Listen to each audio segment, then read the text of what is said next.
Hi y'all, quick video, a little different from my normal wood turning videos. I've had this Ridgid Oscillating Spindle Sander now for, I got it a couple of years when I started getting into woodworking before I got into wood turning. So I've had it about 17 years. The motor finally kind of gave up the ghost, nothing I could do about it. Replace that part cost almost as much as a new one, and I wouldn't have any warranty on it. So I've replaced it. Let me show you what the newer model looks like and what some of the differences are. So I want to take just a moment and tell you a little bit about the differences in the new version of the Ridgid Oscillating Spindle Sander and the older version. Helps you make a decision maybe if you want to buy one. I don't get anything out of this. I'm not really trying to promote it, just providing some information. They don't even sell it on Amazon. But you can get it from your local Home Depot. But you got to order it. I ordered this yesterday. It arrived today, so it's pretty speedy. But they don't stock that in the store. They may still have some of the older ones. The older ones cost a few dollars more. Some of the differences: this has got a 6-amp motor. It's a little bit larger than the predecessor, a 5-amp motor. The biggest difference cosmetically is instead of having this big plastic housing, it's got a tubular steel frame, which makes it stronger, and it also makes it weigh 48 pounds as opposed to 40 pounds on the predecessor, and I think probably heavier is probably better. The older version had these little rubber feet. This one's got 4 much larger rubber feet, so I didn't have any problem with the rubber feet, but I think bigger is better in this case. The functionality is the same speed, same 3/4 of an inch oscillation, same number of spindles and size. The table is a little bit different. I like the material on this one, and it's very smooth, but it has these ridges in it that tended to collect dust, which made it a little harder to sweep clean. This one is stamped steel, powdered metal, so it's going to be easier to clean. It still has a miter slot, which is a very nice feature.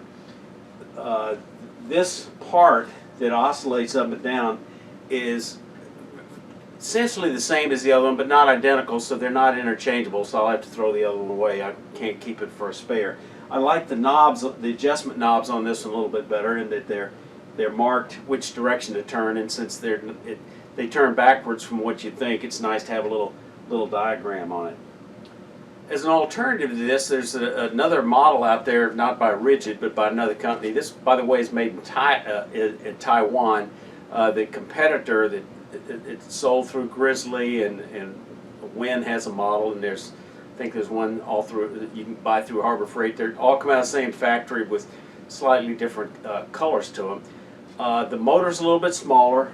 The footprint is smaller. The table is smaller. Doesn't have a miter slot. Doesn't turn quite as fast, doesn't oscillate up and down, but it also costs a third less, and I think you get what you pay for. If it meets your needs, that you can save some money and get that one. I was just real happy with the Ridgid, so I thought I would stick with it, even if it means paying a little bit more. Now the older version had dust slots in the back.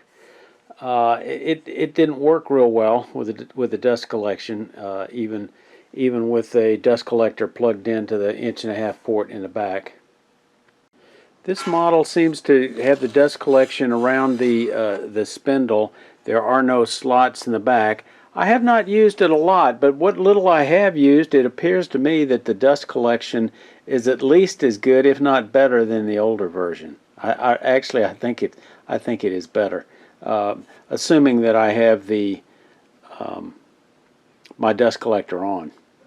In some of the comments that I saw, this has been out about a year or so, there were some complaints about they'd find an extra bolt in the package, or the fit and finish somewhere, wasn't quite to their expectation. I didn't find any extra bolts. I haven't found any problems with the fit and finish, so I'm pleased with it so far. There was also complaints about the noise, but I think maybe it's from people that hadn't used the other one. The other one was fairly noisy as well. I've turned this one on. and it's kind of noisy, but then again, I think maybe most belt sanders are kind of noisy, so I'm not sure what the issue was there. If you can get by with less, you can make you a disc sander to run on your lathe. I've got a video for that if you're interested. Feel free to leave any questions you've got below, and I'll certainly try to answer them. I'll have a little better feel for it after I've used it a little bit a while. And just remember, y'all stay safe. Come on back here.